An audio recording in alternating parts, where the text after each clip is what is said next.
تعالوا نشوف اللي واقف هناك ده واقف بيعمل ايه بقاله فترة. يلا السلام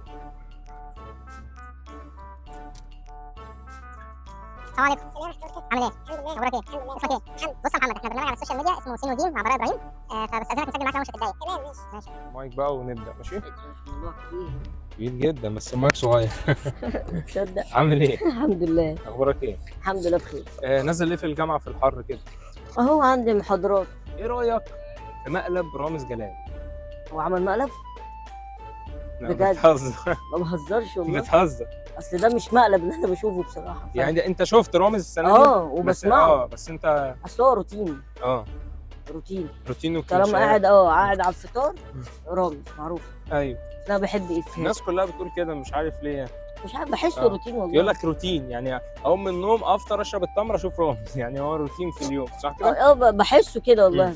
اصل بحب افيهاته وتريقته على الزباين اللي بتيجي. الزباين. ما هو بالنسبه له زباين. زباين فاتحين محل عطاره. هو بالنسبه له زباين والله. ايوه. بحسها كده. طيب بتتعاطف يعني لو هو جاب انسان مثلا او فنان او اي حد مشهور تعبان بتتعاطف مع الشخص ده ايا كان هو عارف ولا لا؟ بتتعاطف؟ مش كله بصراحه، بس اتعاطفت فعلا جدا جدا مع محمد فؤاد. ساعات بتتعاطف. من انهي حته بقى بتتعاطف؟ من احاسيسي. احاسيس. عاطف تلاقي الاحساس كده راح كده لا بتتعاطف. حاسس ان هو افور معاه شويه مع انه متفق معايا، بس افورت معاه رامز. طب ايه دليلك ان هو متفق معاه؟ مش حوار دليل، يعني بتبقى باينه كده.